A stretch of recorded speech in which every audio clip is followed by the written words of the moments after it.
Well, my name is Janelle Stang, and I work with Wichita State University's Community Engagement Institute on the Prevention Initiatives team. And I am filling in for Georgina LaFoe today, facilitating PreventionWorks.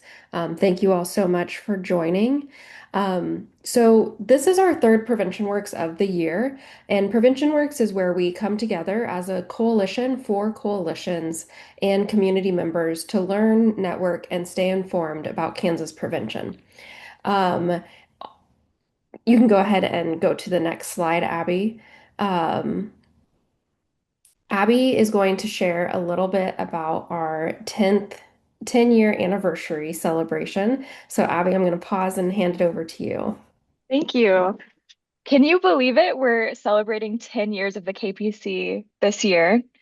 And so we are going to have a virtual celebration June 25th. It's only 30 minutes right before lunch from 11:30 a.m. to noon. It's going to be interactive. We'll have lots of different pictures and videos from the last decade, and we're just going to celebrate 10 years of the KPC and what the future holds. So please join us. Let me put the link in the chat real quick for you guys to register.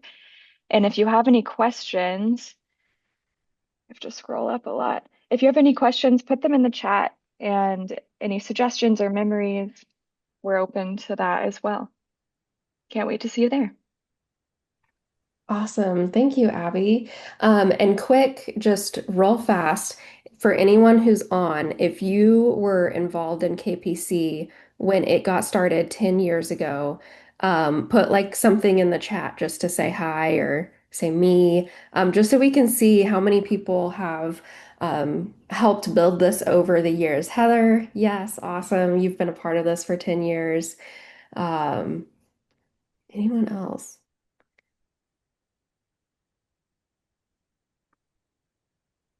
Surely it's not just Heather, but that's okay. We'll leave it at that. Heather will represent those who were here in 10 years ago when it got started. Yeah, Jan. Awesome. All right. Feel free to still share if you were around when that got started. Next update for today is just around our prevention works. So our next prevention works is August 6th, and I believe that will be in person, but more information will come out about that at the start of the state fiscal year after June 1st. So look for more information about that in your email or on social media or on the KPC website. And then the last update we have is around the annual Kansas Prevention Collaborative Conference, which is happening this year on October 16th and 17th in Wichita, Kansas, with a pre-conference on October 15th. Um, right now, this is the last week to submit a call for presentation proposal. So if you are interested in presenting a breakout session at the conference, you can submit a presentation proposal this week. I will drop um, the conference website in the chat where you can find all the information about submitting a proposal or sponsoring the conference. And then we also have awards nominations open right now. So if you work with somebody or you know somebody who's deserving of an award, please go to the website, check that out, and nominate the people in your community and in your network who are deserving of an award. All right. I believe those are all of our announcements. So we will go ahead and just jump in to the meat of today's prevention works. So today we're excited to bring together prevention coalitions from across Kansas to share their experiences, insights, and impact. Today's event is an opportunity to hear directly from coalition leaders about their successes, the challenges they've faced, and the strategies they've used to create lasting change in their communities. We'll also take a closer look at how evidence-based prevention practices are being applied right here in Kansas, proving that with collaboration, dedication, and the right tools, we can strengthen the health and well-being of our communities. We're grateful you're here to learn, connect, and be a part of this important work. So first up, we have Haley Gill from Topeka, who will share about some of their work. So Haley, I will pass it off to you.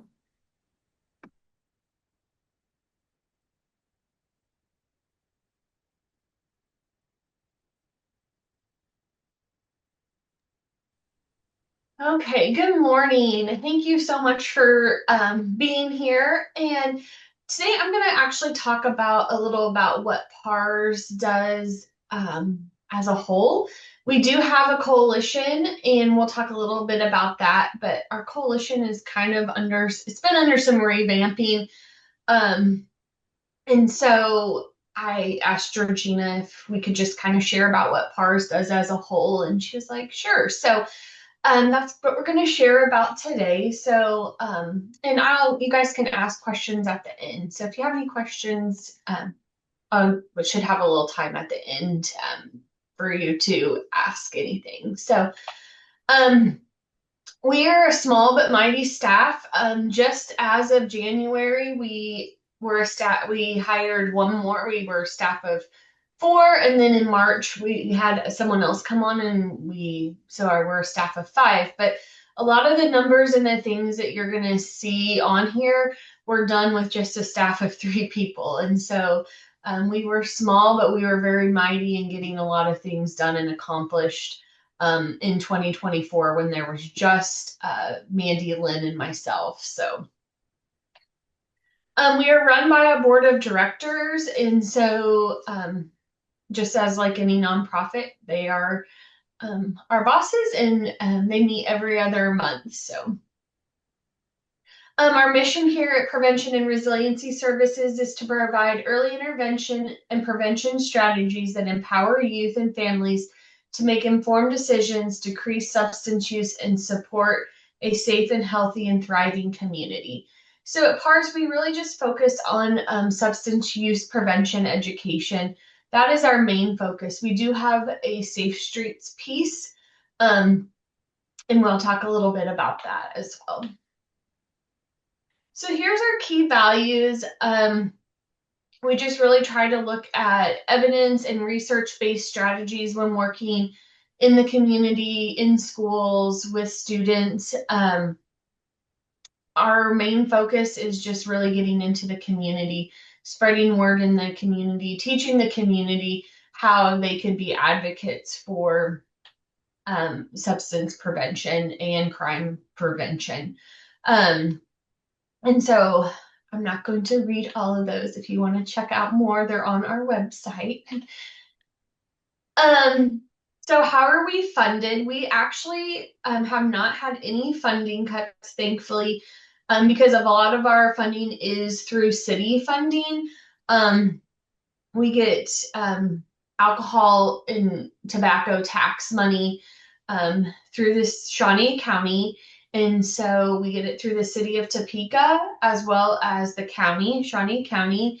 We have money for prevention, money for evaluation, and safe streets.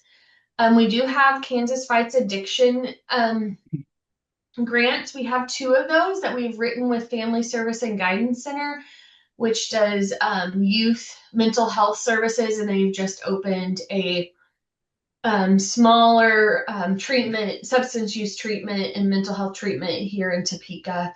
And then, of course, Vallejo does mental health and substance use treatment for adults here in Topeka. So we have written grants with them. We also are a recipient of the Drug Endangered Children's Grant, and we are the fiscal agent for Kansas Coalition on Problem Gambling. We don't do anything with gambling here. Mandy just sits as their treasurer, and so we do fiscal things with them. We also charge fees for assessments, some of our classes and workshops, and that's also how we can generate revenue. And then we have fundraisers, and then of course private donations are how we are funded.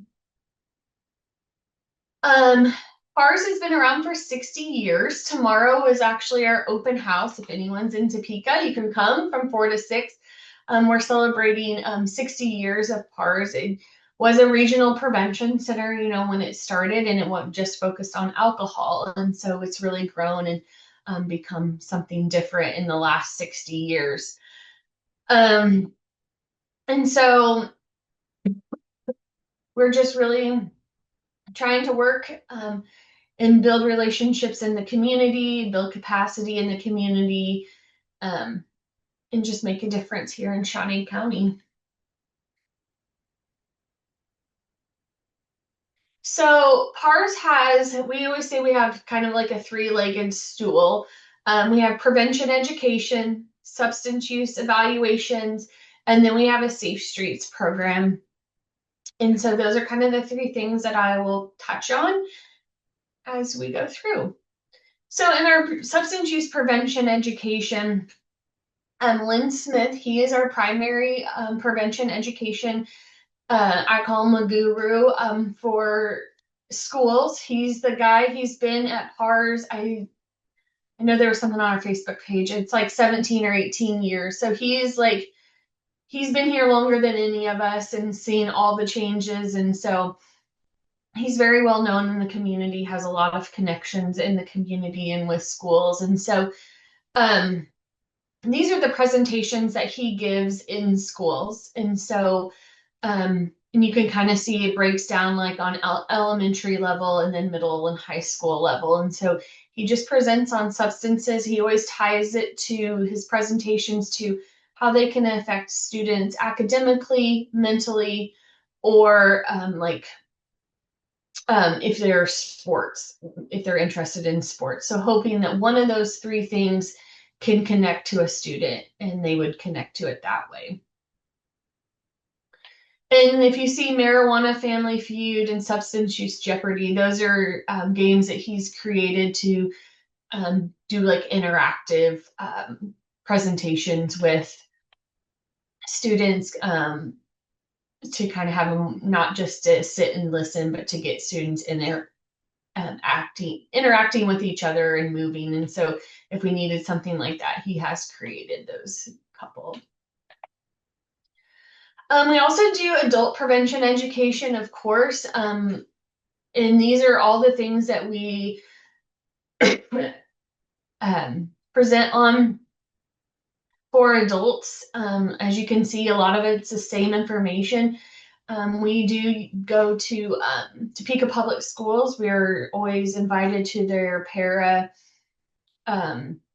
professional development days, and so we kind of just choose what topics they would like to hear about, and we will go and present. And so these are just some of the topics that we've presented there, so that educators are hearing about what students are experiencing. And Lynn also does a drug trends class, and if he does the whole class, then we do charge for that because it is like 7.5 hours long. And it just talks about the rate of use in Shawnee County, Kansas, the United States, and just what the trends are that we're seeing in Shawnee County. So we also do substance use evaluations, and part of our funding from the city and the county is to offer no charge evaluations for youth if they are referred to us by a school. So we have like 5 school districts within Shawnee County. 2 of them do drug testing if the child wants to play sports or drive to school or be in any clubs, anything like that. They have to do this random drug testing. So part of their policy is if the child self-reports before they're drug tested, or their drug test comes back positive that they for a substance, they're referred to us for an evaluation instead of being suspended for long periods of time.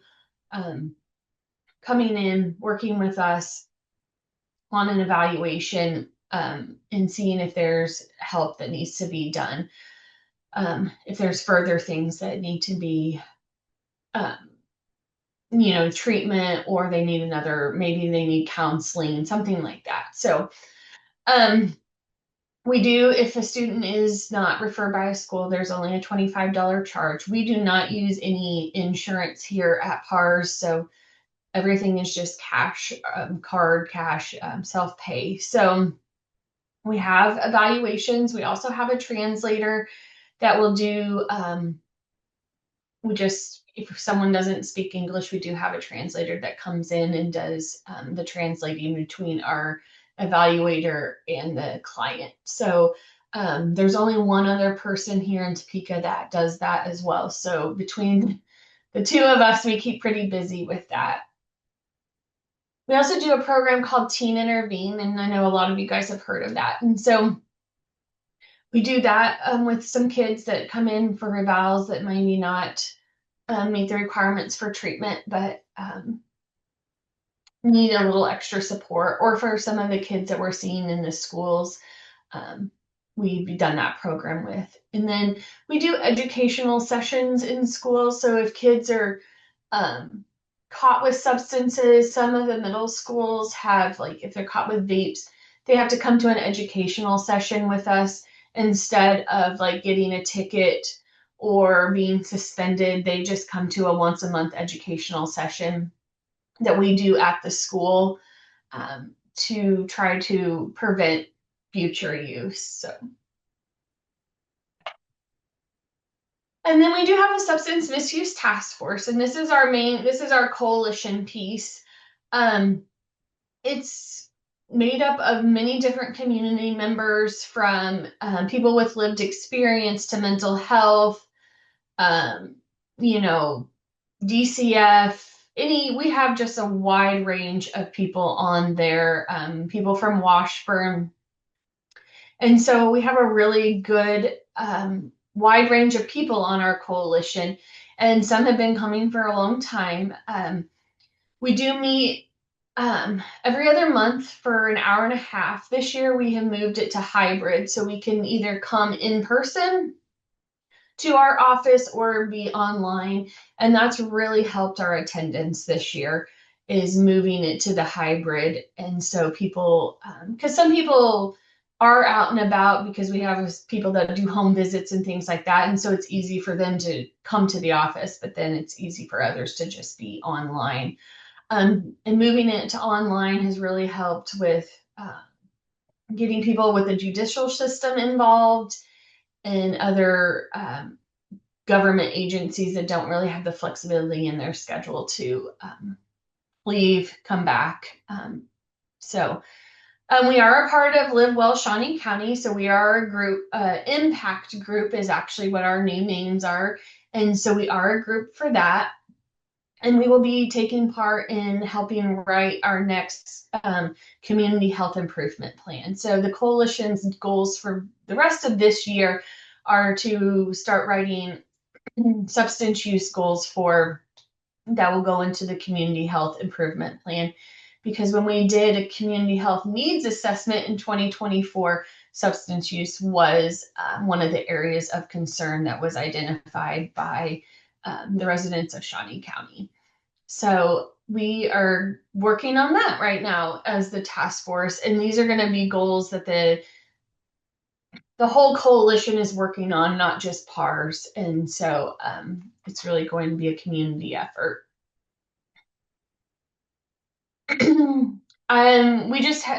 We have our Kansas Fights Addiction grant. That's where we do our overdose and naloxone training administration. And sorry, it's advancing on itself because I forgot to turn that off. But we also have funding for a vending machine. We do training at Vallejo Recovery Center every month, the third Tuesday of every month. We go in and work with the clients who are in the recovery program, and we've had very great feedback. You would think maybe that wouldn't be the audience for people that want to learn about it, but oftentimes they have had a direct connection with using naloxone, or seeing a family or friend pass away because no one had or knew how to use naloxone. And so that's been a really powerful place for us to get into and do training. And then we also go once a month to our mobile access partnership, which is through multiple agencies in Topeka. And it's a place, they have it 2 times a week, but we only go once a month. And it's a place where unsheltered can come for showers, meals, clothes, and once a week they also have K-State veterinary services there. And so we go once a month and just hand out naloxone, fentanyl test strips, and information on getting into recovery if that's something they're interested in. And here's just some places that we've done trainings to kind of give you guys, if you're kind of like, where can we get into? These are just places that we have done it. Our library has been very open to us having trainings there, reserving rooms and having trainings there that are open to the public. And we've had really good turnout. Also just doing parent groups at organizations that work with kids and their parents. And so, in senior centers, we go to senior centers and talk about safe storage of medication and how to even use naloxone there. So, in our youth training locations, this is just kind of a rundown of where we have been at the end of 24 and then this beginning of 25. And then we do have Safe Streets. And so Safe Streets used to be very run by, it's always been at PARS, but it was just very like working on neighborhood watches, and it wasn't very effective for the community. And so we are reimagining it. I'll be honest, I don't really work on this side of things. But they're starting something called Block Talks, and this is just really getting communities, small little communities together to start talking about the needs in their area, and having the community do the work and put in the work in making their community better, and not just some agency coming in and doing it for them. And so it's just helping them build community within a community, take initiative in their neighborhoods. And so if anyone has more questions on that, I can connect you to the people in this office that do that work, but I'm not, I have other things I'm focused on, but I wanted to at least put it in here so everyone knew what we did. And then some challenges that we faced is, like, of course, the surveying of students on whether or not their knowledge is increasing. One way that we've done that is we started sending surveys to teachers after we've done presentations. Grants are becoming more competitive, of course, since people are losing funding. And so just knowing we're really, we have a contractor that's been really looking outside for other types of grants, because we don't want to rely on the city and county funding, because we know that there's going to be a lot of other agencies that will probably be applying this year that might not have applied before since they have lost funding. And then another challenge we face is just growing our social media. People don't want to follow. It's hard to get a following when you're talking about substance use. And so that's just kind of something that we, breaking down the stigma. And then also trying to find a place for vending machine. People just aren't very open to having things like that on their property. And so those are just some of the things that we run into that, we really work on every day here at PARS. And so here's just PARS by the numbers, just some of the things we did in 2024. You can see how many students we educated, how many assessments we did. And like I said, all these numbers are with 3 people.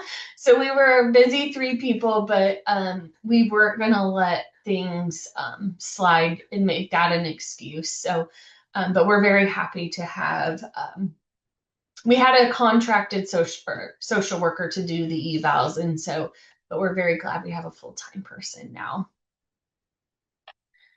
And then these are just some fun photos of what we do in the community.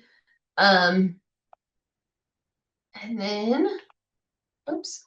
And then this was our cornhole tournament. We're getting ready to have our 3rd annual cornhole tournament in September. We do it in Recovery Month.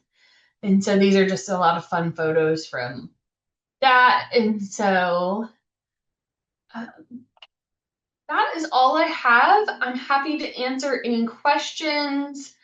If you need our contact information, it's right there for you. But yeah. Haley, you do have one question in the chat already from Okay. Haley. She said, are you using specific curricula in the school districts or have you created it?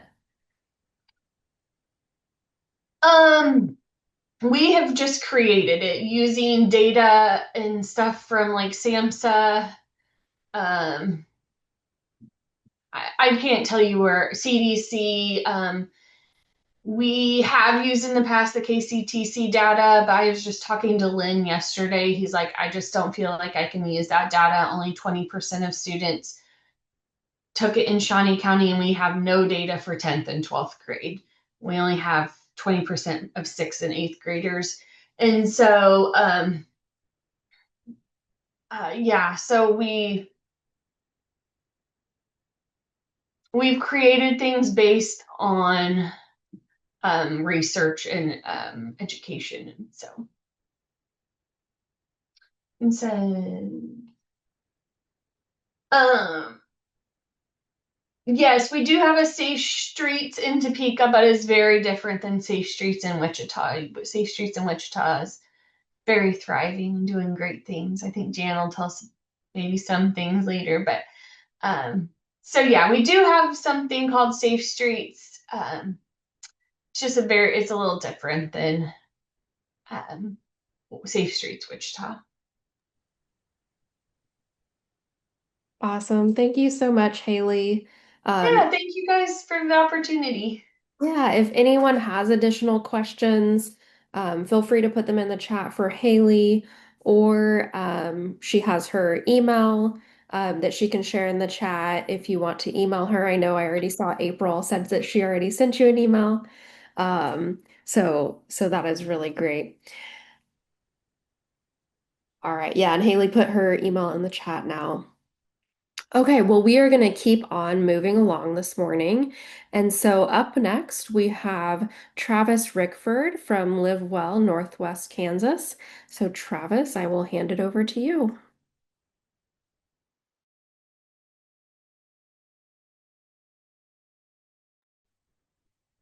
Thanks, Janelle. Can you see my screen okay? Okay, wonderful. Great.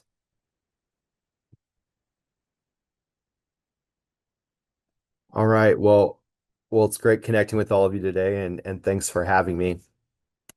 If you hear any noises in the background, that would be there's a daycare on the other side of my wall.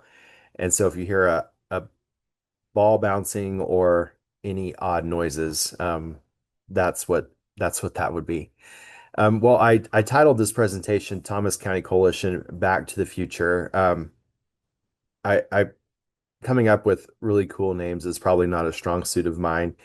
But when I think about the work of the coalition, we really are going back. As we look forward, we're really going back to the roots of the coalition, and I'll talk about that here in a little bit. Uh, but today, what I'll go through essentially is just giving you an introduction of our coalition and the changes that it's gone through over the last decade or so. Some of the coalition challenges that we experience, along with some of the impact that we've had, and I'm keeping it mostly related to prevention. The coalition is involved in a lot of different program areas in Thomas County, but I'll focus mostly on prevention, and then looking ahead, and then finally any questions that come up.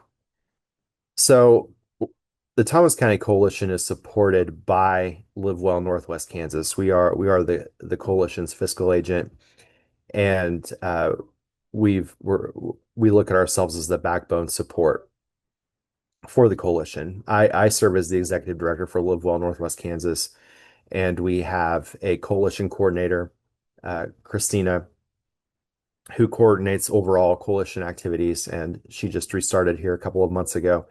And then Jennifer Thompson is our community mobilizer for prevention efforts. And she was on a little bit ago. She had to step away for another meeting. But our mission is working to make Northwest Kansas a healthier place for all to live, work, and play. And I put the all in italics because we really try to focus the to what extent we can to impact everyone in our region. And that's really important for us. It was important for the board to make that decision when I first started in 2018. And so that's our overall mission.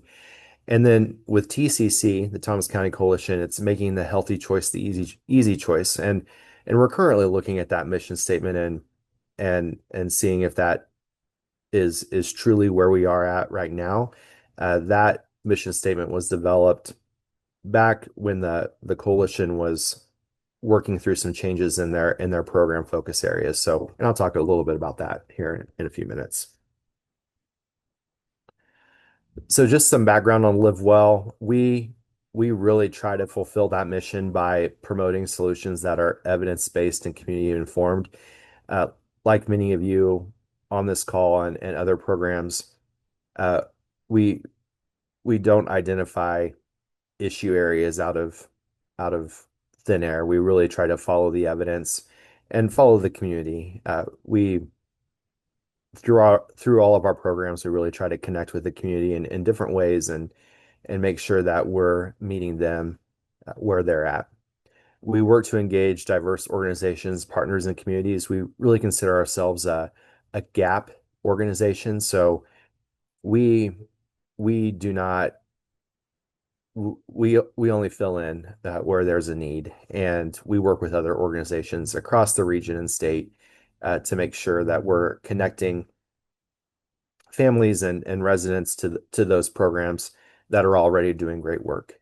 So we try to connect with partners in any way that we can. We try to be a catalyst for a culture of health in all populations, places, and policies. And along with that, just really building a strong foundation for children and families through our work, through healthy development and early learning. We consider ourselves an early childhood and public health type of an organization where all of our organizations are focused in all of our programs are focused rather in those two areas. And then we encompass 18 counties in Northwest Kansas, and I put, depending on the initiative, sometimes we'll go as far as Smith County. We've begun doing more work in Ellis County, especially with our home visiting programs. So we're reaching farther east in some of our work, which is really exciting because we're reaching some of those counties that we really try to focus our work on the counties that meet the greatest extent of the need.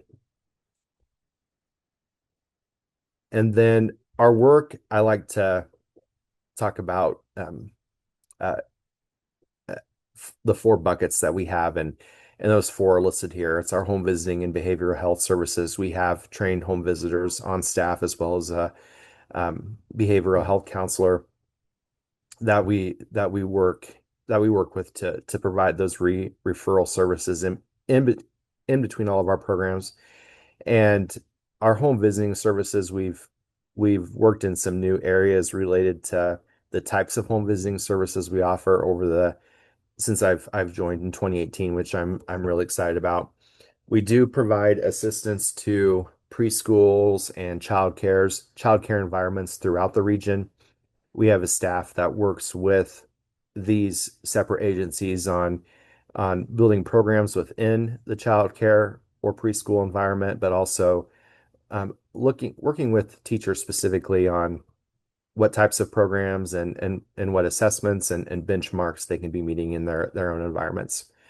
We became a family resource center a few years back, and with that, trying to identify and build programs that build economic and social resilience. So really going back to the basic needs of families. And before I'm I'm a believer in Maslow, and before any family can uh, really focus on policy or those higher level systemic changes, uh, basic needs are really important. And so we tried to bridge that gap first before we go into these other types of areas. And then finally, health resources and support. We do have we provide a navigation program here at LiveWell that's been really successful over the last couple of years. of course, it's one we're fighting really hard to keep right now. Uh, but just really trying to we bridge these four areas together in different ways and refer between each one. And like I've said, if we don't offer something here at LiveWell, we connect with other agencies to do that. So moving into the coalition itself. So as I mentioned, LiveWell serves as the financial backbone for the Thomas County Coalition. The Thomas County Coalition was formed and based on all the records I've went through 1979. So it's been around for a while and was very focused on prevention efforts, particularly around substance abuse. I think there's still a dare magnet under my desk here from back in that time when that was a program. And so through the 80s and 90s, it was and into the early 2000s really focused on those. The coalition consisted of all of those people that you want at your coalition based on the strategic prevention framework and was really active in that through, I would say, 2006 through 2007, which is when I became involved in the coalition myself when I worked for KDHE. It was at that time the KDHE and specifically my work really shifted to healthy communities. And so there was this movement across the nation related to physical activity, access to healthy foods, and tobacco prevention, where there were you might have heard the term policy systems or environmental changes or PSEs, where communities were really looking on developing programs that aligned with that movement at the time. And the coalition was no different. It really moved into that type of programming. It was at that time that it became actively involved in putting together a walking trail here in Thomas County that is still used today. It still looks beautiful. They started the community garden and farmers market efforts, which were also a part of that. But really, the program shifted during that time. And then as we moved into the to 2016 through 2018, we begin to build those core programs. So the farmers market and Copeland Garden are two programs that are supported by the coalition, and we really worked to make sure we were providing impact behind both of those programs, and they're both very successful right now with their own coordinators and have uh, really moved forward in a number of great ways. And then in uh, 2022, 2021, I'm forgetting the right after COVID, we were reintroduced to prevention, and so that's why I called this presentation "Back to the Future" because we're almost back to where we started in a number of ways as it relates to prevention in Thomas County and moving forward with that.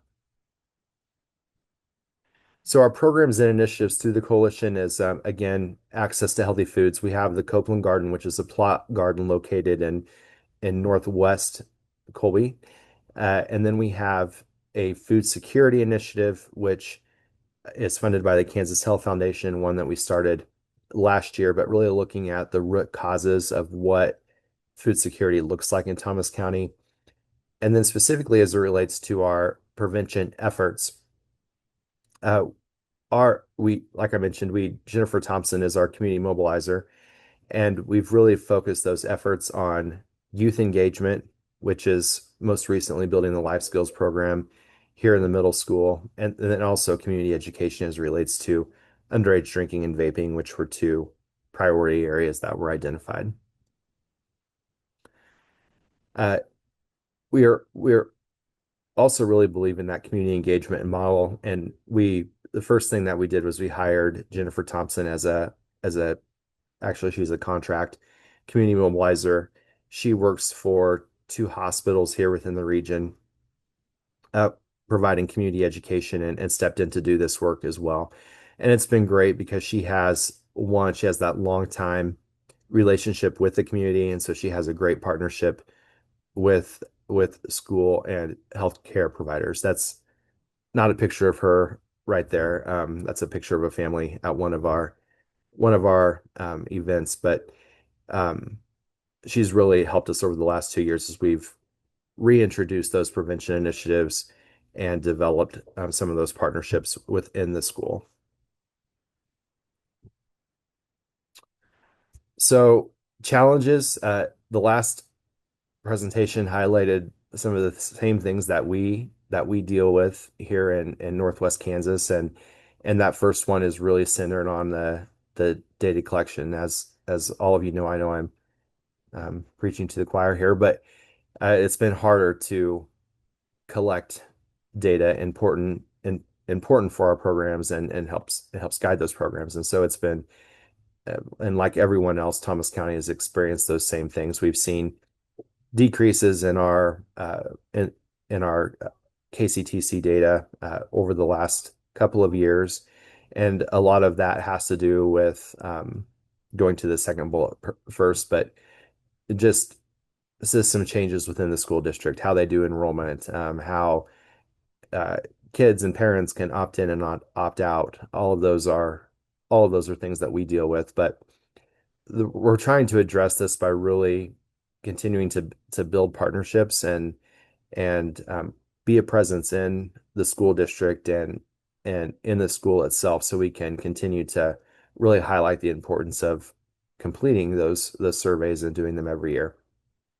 And then identifying systems are complex and they're hard to navigate, especially when you're work and it can be the case with school districts, but trying to find small ways where we can educate parents on on the KCTC data, and making sure that they recognize that as they're filling out all of those enrollment forms. And so we've tried to be more of a presence at enrollment events and different things, so they can so we can see that percentage bump up, because it's still lower than what we would like to see.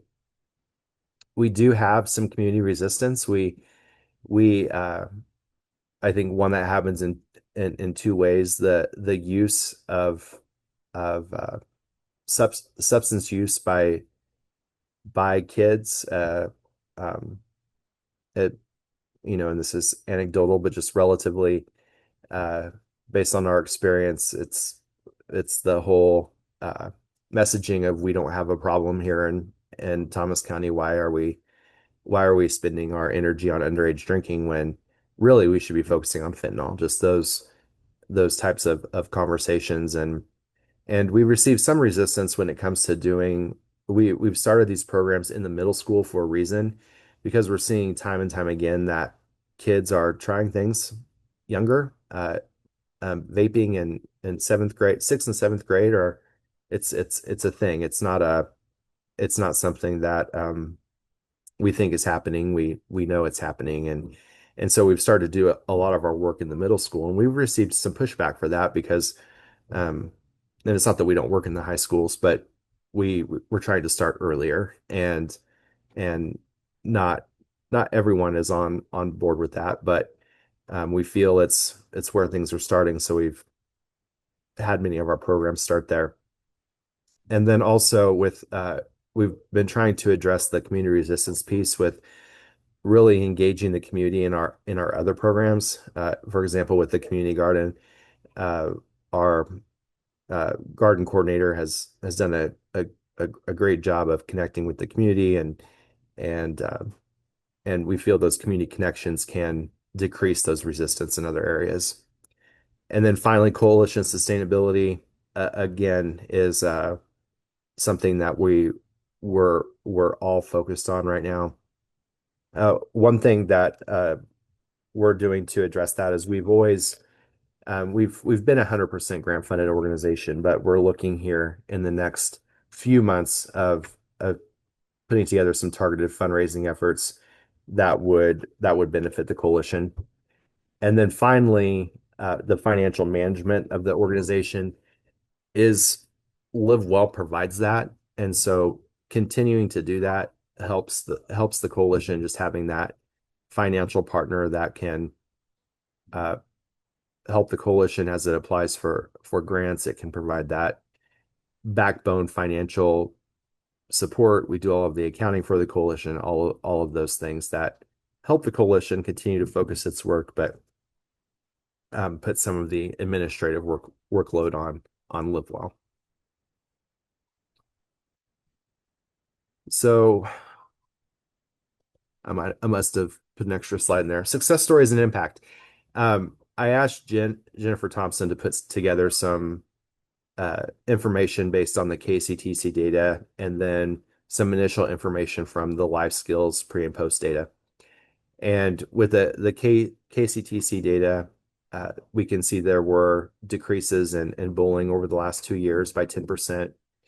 The 30-day use of vaping decreased by 3%, and the overall use of alcohol decreased by 7% over the 2 years. So uh, I prevention efforts and working in the middle school are working in some ways.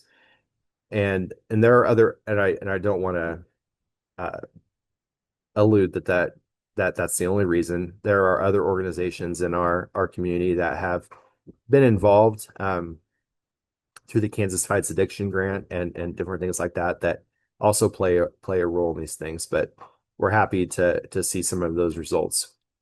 The life skills pre and post data, a few things that we're seeing with that is that um, perception related to smoking cigarettes and drinking and how students feel that doesn't make them look cool, and that they recognize that drinking alcohol did not mean they had more friends. And then post survey, we're seeing that students are recognizing the dangers of illegal drugs, um, and recognizing what they believe about themselves will reflect our self-image. So again, a lot of perceptions about themselves and how they feel about their self-image, and some improvements there as a result of the life skills. And we implement the life skills training. There is a dedicated youth engagement coordinator in the middle school that works with a group of middle school students, primarily the student government, to initiate not only life skills, but they do some awareness campaigns throughout the year, similar to Red Ribbon Week. I will add here that, and this goes beyond the youth component, but LiveWell over the last couple of years has partnered with the University of Pennsylvania to develop a pilot, so to speak, on how to really decrease stigma in the community, but also build partnerships between community members um, and individuals that may use substances to really build community and uh, and and develop some goals that not only impact the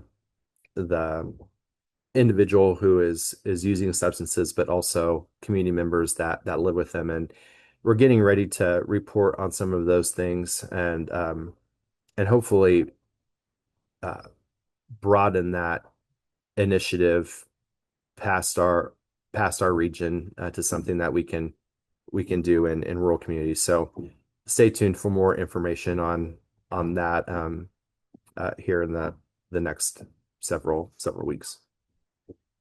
And then finally, looking ahead, uh, you know, as a coalition, and for those of you that are involved in coalition work, it can be messy, um, and it involves really just continuing to build partnerships and identify the community stakeholders that really impact your work.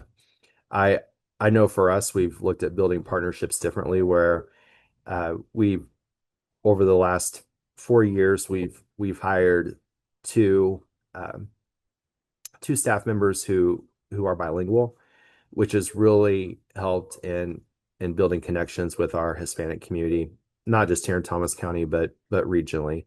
But Thomas County specifically, and so we've continued to build on those and get more involvement from our Spanish community, which has been really exciting. We are going through a coalition restructure again right now, where we had a coalition coordinator, and then she left for Texas, and then decided she loved it here so much that she moved back. And so right now we're going back to a structure that was um, really good for us, and allows the prevention coordinator, Jennifer, to work solely on prevention activities. And then also just connecting our prevention activities to other coalition projects, whether that's the community garden or farmers market. I think it was at the conference last year, um, the prevention conference, where there was more discussion about the a family's basic needs and food access, and how it could relate to prevention activities, and we're finding that there's that correlation. So trying to connect prevention to the programs that we do very well here in Thomas County, which is the community garden and the farmers market. And so with that, that's the the end of my presentation. I forgot to include Jennifer's contact information on here, but feel free, if you do have questions, to reach out to me, and I am more than happy to connect you with Jennifer. But with that, I think I'll pause and entertain any questions or discussion. Awesome. Thank you, Travis. Does anyone have any questions? You have some praise in the chat. Oh, great. I like praise. One trend I'm noticing with our presentations today is that coalitions over the years, how they change, and you have to keep changing with the times and pivoting to what is needed in your community. That's something that both your coalition and PARS have been doing over the years. So that's really cool to see when organizations have been around for a while, how they have to change. We have one more presentation from a coalition, and we are excited for this one. So we have Jan Chandler joining us with Tobacco Free Wichita. And so, Jan, I will pass it off to you. All right. Well, good morning, everybody. Woohoo! It's Wednesday, hump day. All right, all right, all right. So I'll go ahead and get started. Um, I am Jan Chandler. I'm a community mobilizer with Tobacco Free Wichita. And I think who's ever doing my slides? Is somebody doing my slides? Yeah, Abby. Okay. Did we miss it? Okay. Says the purpose of this presentation is to inform, inspire collaboration, and share lessons learned. Okay. Next. At Tobacco Free Wichita, our mission is to protect the residents of Wichita and Sedgwick County from the adverse effects of tobacco. I think that would probably be a given since we're named Tobacco Free Wichita, huh? Okay. All right. The things that we've been doing, we have been in existence for over 50 years. We're the oldest of its kind here in the state of Kansas. We currently operate under two different grants, the CDRR grant, which is the Chronic Disease Risk Reduction Grant, and the KPICI grant, which is the one that I operate under. Both grants operate under the umbrella of the Medical Society of Sedgwick County. We have been a big part of the statewide leader clean indoor air policies and efforts ranging from tobacco-free universities, housing developments, as well as transit and beyond. The one thing that's pretty unique about our coalition here in Wichita is that we only meet 6 times a year. And you're like, what? Because I know a lot of coalitions probably meet monthly, but we have been meeting for 6 times a year. We are up for change depending on how things go throughout our implementation part. You all are welcome. Anybody is welcome to come and sit at the table with us to help us be able to address the tobacco use as well as vaping use. And one of the things I'll back up, excuse me, one of the things that we do, I think that's pretty unique at Tobacco Free Wichita is that the CDRR grant basically talks about prevention of tobacco use, and the KPICI talks about prevention of e-cigarette use or vaping. And the population that I'll be working with the KPICI grant is the young adults. So I think that's pretty interesting because I kind of view it as being a piloting program for us because, prevention has been going on for years, but the population has basically been focusing on youth, not necessarily young adults. So we're willing to take that task on and helping, I guess, create more awareness about the harms and the cost of using or vaping rather. Okay, go to the next screen, please. Just stated that we're under the umbrella of the Medical Society of Sedgwick County with the two different grants, the CDRR grant. And with the CDRR grant, I'll talk about what they do first. They talk about tobacco trends, where they basically found out that 9 of 10 current smokers, excuse me, 9 of 10 smokers started by the age of 18, and 98% started by the age of 26. Youth tobacco use has negative health effects, including addiction, as well as lifelong chronic diseases. Currently, the number indicates that more than 60,000 Kansans under the age of 18 will die prematurely. That was pretty morbid information, but hold on, there is some good news. There's a trend going on that indicates that there's a steady decline in the use of conventional cigarettes, and I think that's where the CDRR grant kind of works on. We talk about tobacco use, although we know that there is nicotine in the vaping too. And so we're pretty excited that we can congeal the two efforts together to help not only just the people that are using conventional cigarettes, but those who are also using vaping products as well. Okay. One of the things we've found that the reason why probably the conventional cigarette use has lessened or has been trending down is because in December, excuse me, on December the 20th of 2019, there was a law passed that said that they can only sell the minimal legal age for selling tobacco products to a young person was raised to 21 instead of 18. So that in itself has helped in decreasing the negative effects and the death rates of young adults because they have raised the age number. So we're excited about that. You can go to the next page, please. The other thing that we found is that nearly 1 in 4 Kansas high school students stated that they have tried conventional cigarettes. Okay. And then it says nearly a half of the Kansas high school students stated that they have tried e-cigarettes. Now, this is the thing right here. It says 22% currently use e-cigarettes. So this is highly addictive. The usage is pretty high. And one of the things, you can go to the next screen, please. I think I'm ahead of myself, but just in regards to the tobacco recovery, they said that tobacco recovery is recovery. And I think that because tobacco has been around for so many years, the use of tobacco has been used for so many years. And I remember growing up how they had commercials, women would be smoking cigarettes. And that was just, a cool thing to do. That was very attractive.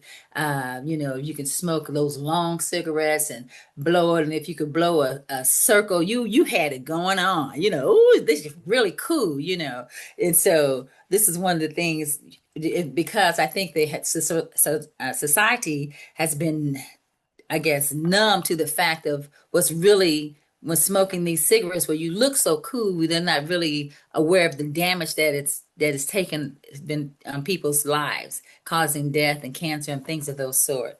So we're just trying to get the information out, just to say that awareness that smoking is not really cool. It's something that is just cost worthy financially, as well as your health, as well as your mental health too.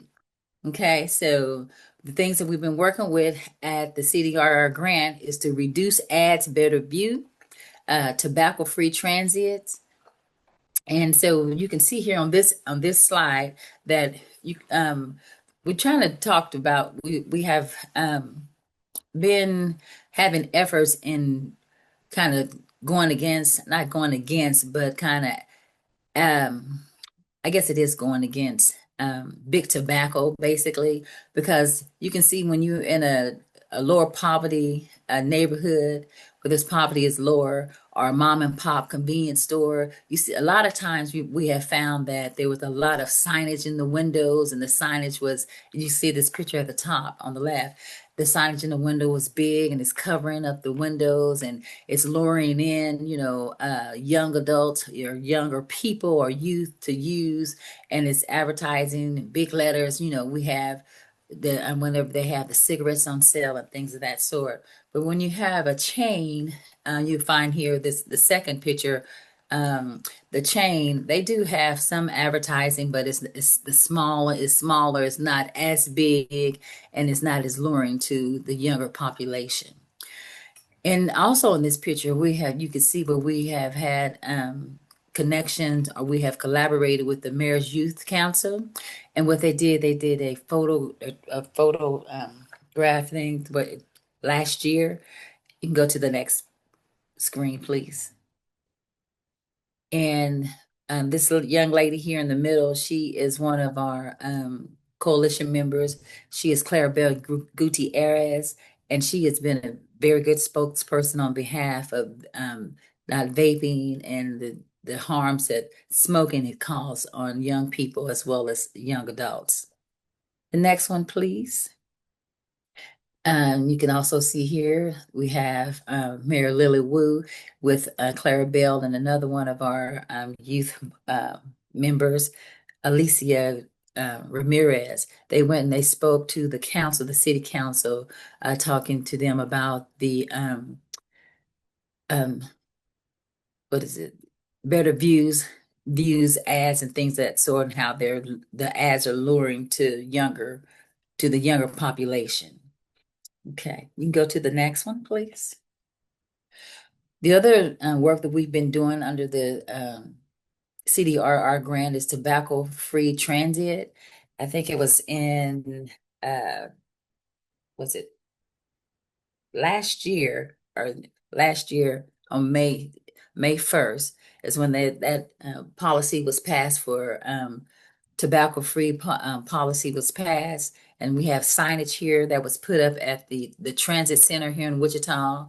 And the signs, we went out, my coworkers, here the picture on the top, my coworkers and I, we went to the transit center. We were just trying to check out or to confirm what they said they were going to do, and we found out that they actually did do what we had been asking. They had designated areas for smoking. They also had signage up saying there's no smoking and no vaping. And they had to be very particular about that, because different people have different beliefs about, well, I'm not smoking, I'm just vaping. So now they have an understanding that neither one of them can be in just anywhere. You have designated areas. All right, next.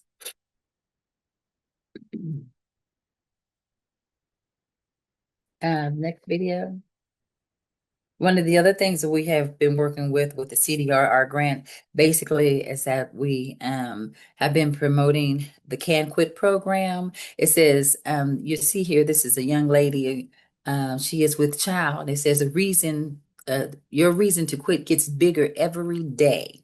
Can Quit has a program that is especially created for people that are pregnant individuals, for pregnant individuals. And this program, It provides phone call coaching. You can get up to 5 phone calls of coaching during pregnancy and 4 phone calls of coaching post-pregnancy.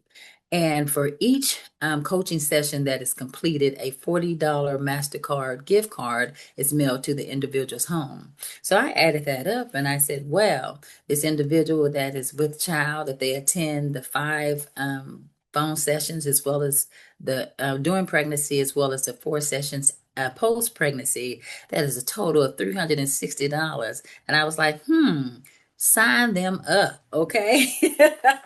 That's a good incentive. All right, you can go to the next one, please. A Brighter Tomorrow begins with a smoke-free today. And like I said, we promote Can Quit services. They have a plethora of different services that they provide. They have the Can Quit tobacco cessation benefits. They also have the pregnancy and postpartum quit program, which is what I just talked about. They have the Kansas tobacco session help, cessation help, excuse me. They also have My Life, My Quit for ages 13 through 17. They also have the American Indian quit line, excuse me. And they have the behavioral health program. That's just a shout out to Can Quit. Okay. All righty. We can go to the next one. In our collaborations, one of the things that we have experienced in the past year is that you'll see the third person from the left is my coworker, that's Danielle Ramirez. She and other coalition members around the state, they went to the Capitol this year and they joined the KDAS and other coalitions for a proclamation signing of Substance Use Prevention Month by Governor Laura Kelly. And she was so excited about it. And we were excited about the fact that proclamation was signed. And you'll see the next thing we talk about is trained L-Heat on the 70% toolkit. L-Heat has been changed. It's a program that operates through the Sedgwick County Department of Health, and they have changed the name due to the political things that's going on now to CHAT, which is Community Health Action Team.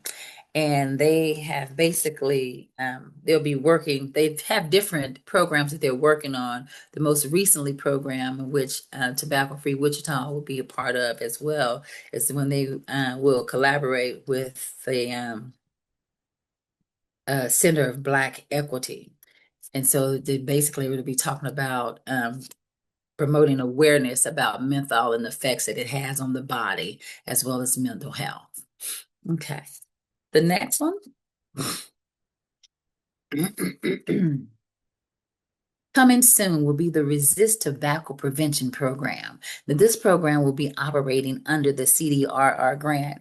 And the Resist program is a statewide youth-led movement that uses activism to expose and encourage others to resist tobacco's manipulative marketing tactics. And so we're just really excited about that we're going to have youth. I think when you get new blood, fresh ideas, youth going into things, they tend to make things happen. Not saying that the more seasoned, including myself and all of us on here, the more seasoned are of no use. But when you have fresh ideas and you have those that are just really geared and excited about making change, get you some youth or some motivated individuals, okay? So we're excited about what's going to go on this year with the Resist program under the CDRR grant. All right, we can go to the next one. Just a recap of what was talked about. What I talked about, we talked about maternal health, MHA, the Mental Health America. We talked about CRIBS, and CRIBS is also a program that Mental Health of America is on the next one.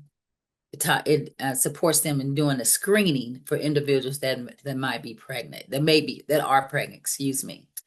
We will be talking about the Mental Health America supports the Kansas Tobacco Guidelines for Behavioral Health Care and completing the self-assessment.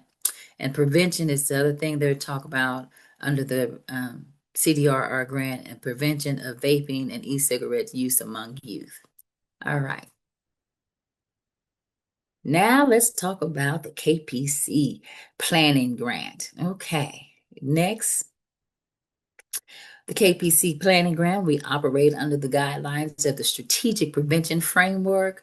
I love this little flower. That's what I call it.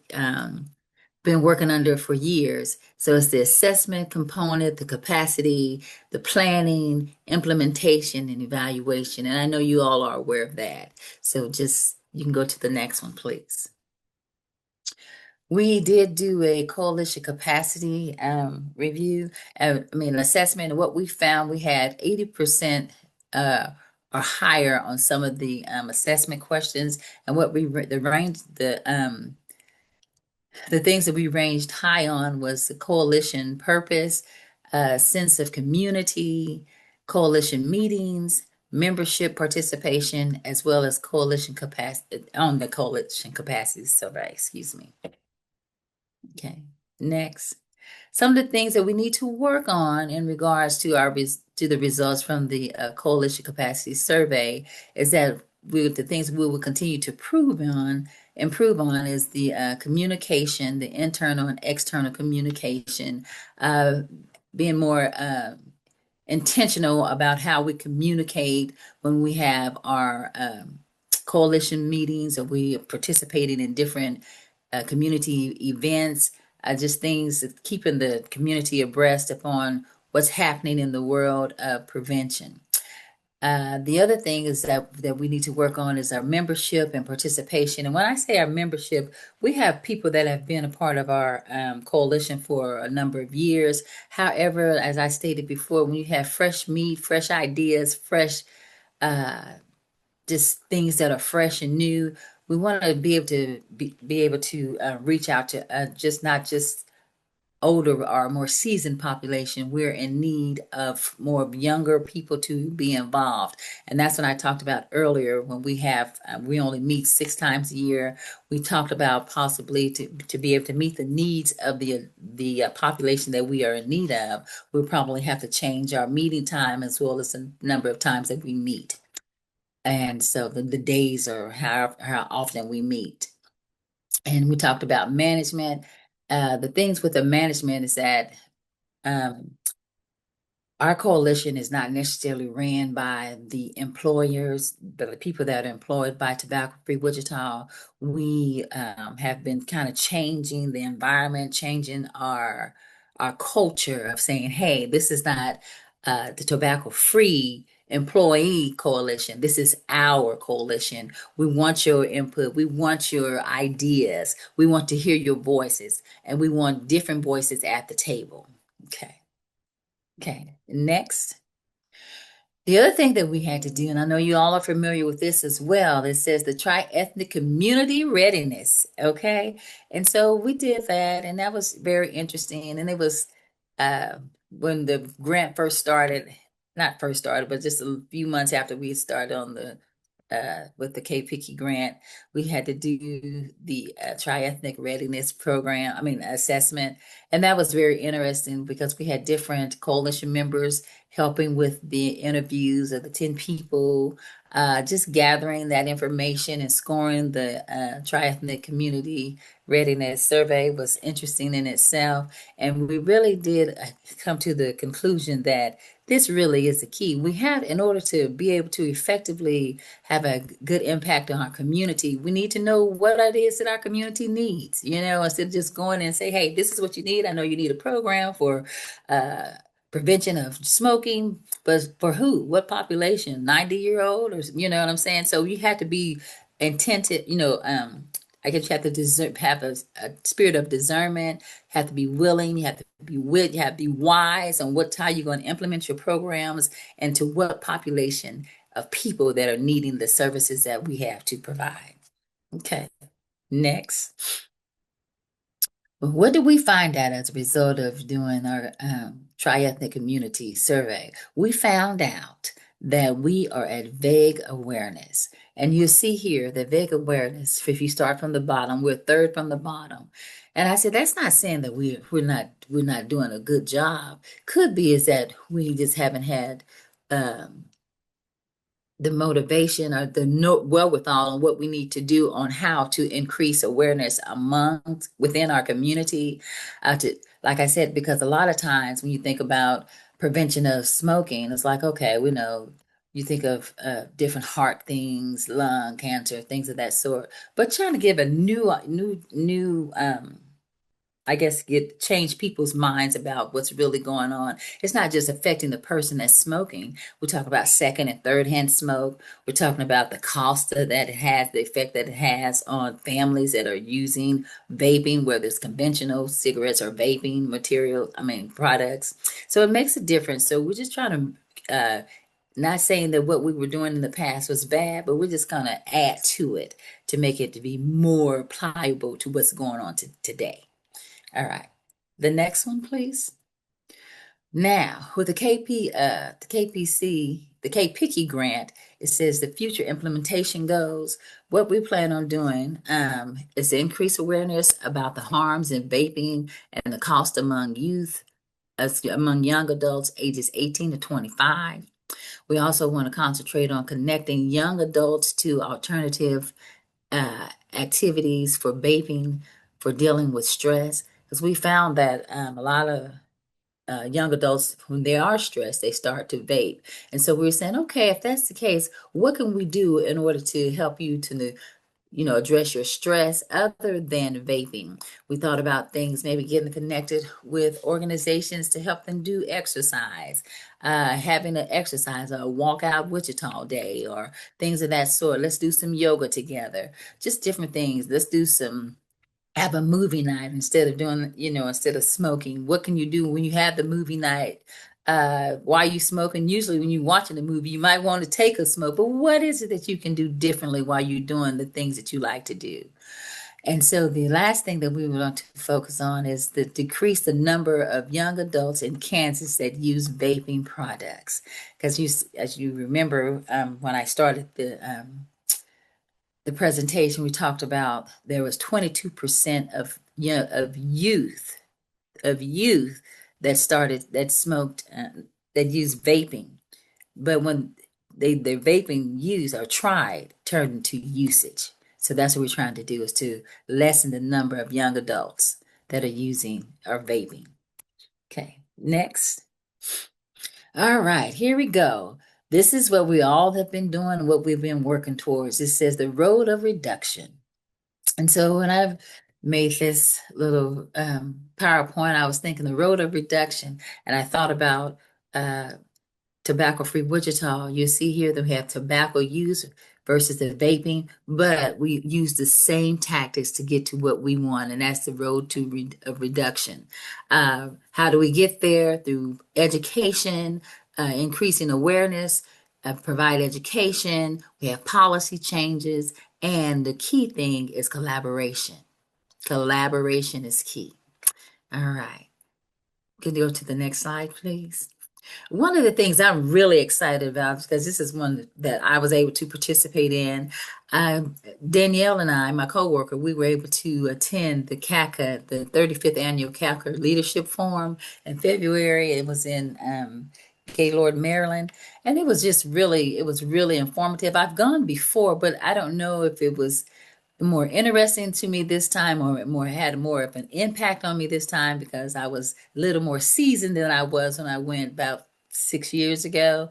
And it was just the information that was provided. I mean, it was phenomenal. And the people that were there, you'll see here on the slide.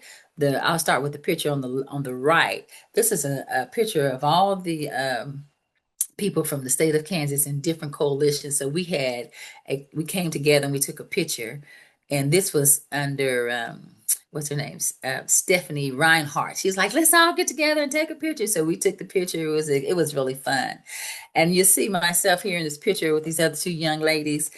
They are from Harvey County. And so we went to the Capitol Day. And so we went and we represented Kansas and we wanted to talk to Ron Estes. However, he was out of the office, but we were able to talk to one of his assistants. And we were just asking her questions about the vaping and how they would be willing to support, not necessarily, I guess, support the changes in the laws of for vaping as well as for use of tobacco use. And she was interested in the strategies that both coalitions will be using or have been using. And so it seemed like it went really well, and she was very supportive. She took our phone numbers and she gave us her cards, and she was like, "If you guys need anything, just let us know." We was like, "Oh yes, we will." So that was great. It was just that was another part of the my experience at the CACA Learning Leadership Forum was that just and like I talked about the picture first, but when we actually traveled together, these two young ladies from Harvey County, we rode in the Uber together, and we started talking about the things that we wanted to talk about in regard to share with Estes, but with his representative. It was really cool, and I don't think that our our meeting was just for that moment. I think it's going to take place beyond Sedgwick County as well as within Harvey County. How we can just come together and work on different ideas. And so you can go to the next page, please. One of the future things that we're going to do here that I'm excited about is that I will be attending the National Prevention Network conference this year in August. I'm excited about that. If it's anything like the CACA Leadership Forum, I'm all for it. So I'm excited about that. So I'm really happy for the opportunity to be able to go, to be able to gather information to bring back that could be implemented within our community. The vision that we have for 2025 is to enhance collaboration to achieve healthier communities by strengthening our coalition and supporting the work others are doing with similar outcomes. And basically, that's saying is that we know that we're not on an island by ourselves, and we know that prevention works when you collaborate with other people. Um, co- Collaboration is key. It is key. And we have learned that just for the short time that we've been together, is that if you might have a good idea, but it can't be implemented, it can't reach everybody if you don't have other people that have feet or hands or ears to be able to pass on your information and your ideas to other people that would be very impactful. Okay, next screen. And with that being said, I know you guys are really wondering, how can I become a part or how can I collaborate with Tobacco Free Wichita? Well, baby, let me tell you, look at the screen. Here you go. You can contact Danielle Ramirez, or you can contact Shelly Rich, or you can contact Jan, me. Okay. If not, you can also, if you want to do it right away, take your cameras out, and here we have a QR code, and you can get started today. And like I said, there is a place for you at our table. All right. And that's what we have. Thank you. Wonderful. Thank you so much, Jan. Um, Thank you. does anyone have any questions for Jan or about Tobacco Free Wichita? Jan, Yes. this is Sarah Robinson. Fantastic presentation. Oh, Thank well, you. thank you. Thank you. Thank I you. just wondered, how many youth do you have? And is Resist the name of the group It, now? it, it's Resist is a program that will be implemented, that we will be implementing. It will start at we plan to start a chapter at Northwest High School this year. Wonderful. And yes, and we won't start working on that program until I think it's after July 1st. Okay, thank you. You're Great. welcome. Chad asked a question in the chat. How do I join Tobacco Free Wichita? How do you join? Put your camera up to this QR code, Chad, and we would get you there, Chad. I would take your personal information and get you to the table, okay? Yes. I have your phone number, Chad. I can call you and I can get the information. I will put the data in to put you to make you be a part of our group, okay? Awesome. Okay, well, thank you so much, Jan. I'm not seeing any Okay. other questions, but of course, Jan's email was up on the screen and we can drop it in the chat as well if you need to follow up with her with anything. Um, we are now going to have some group discussion just about the different presentations that we heard from today. We heard three really great presentations about each coalition was doing different things, working on different programs, but all of them had the same theme of how they are adapting and changing and doing new things and constantly figuring out how to better serve their community and improve their community. So, we are going to go into some breakout rooms and to discuss some discussion questions. I'm going to drop the questions. Oh, no, somebody else dropped. Abby already put the questions in the chat. So that's great. So, the four questions, you don't have to talk about all of them, but they're hopefully there to help spur some conversation. So the first question, did anything you heard today shift your perception of prevention work? Are there any gaps or needs that multiple coalitions shared? How might we address those collectively? How can we better share tools, stories, or resources with each other in the future? And how do we keep the momentum going after today? All right, I think everyone is back from the breakout rooms. So, does anyone want to go first to share some highlights about what they talked about in their room?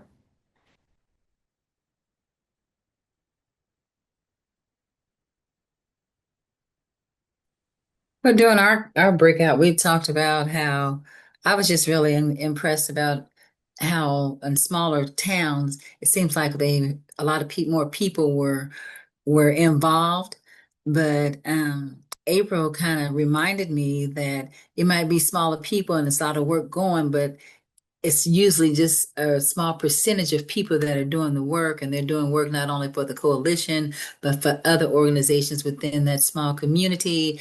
And they are kind of getting tired, but they keep on going, and they're being pulled from different places because it might be a small town, but they're committed and people know about it, but it's just a few that are doing the work. So they gave me a different perspective on what I was thinking about small town living. So. Sure.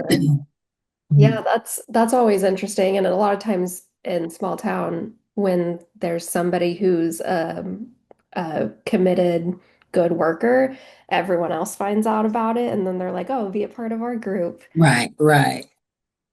Yeah, thank you. Mhm. Anyone else? Yeah, so in our group, we just talked about like we see the same things. Doesn't matter where you are in the state, you kind of see the same, um, up against the same things. We just talked about um, actually how like through KPC, through other grants, we've been a lot of people on this call are on, we have lots of grants together. And so I think we've kind of built networks, like I always know, like if I needed anything, who on this call like I could reach out to, and they would share things and we would all, collaborate that way. And, we just have to keep doing the work, even though sometimes we don't see the fruit. Like, you just have to keep doing the work, showing up every day. And so it's kind of what our group talked about. Awesome. Thanks, Haley. What about other groups?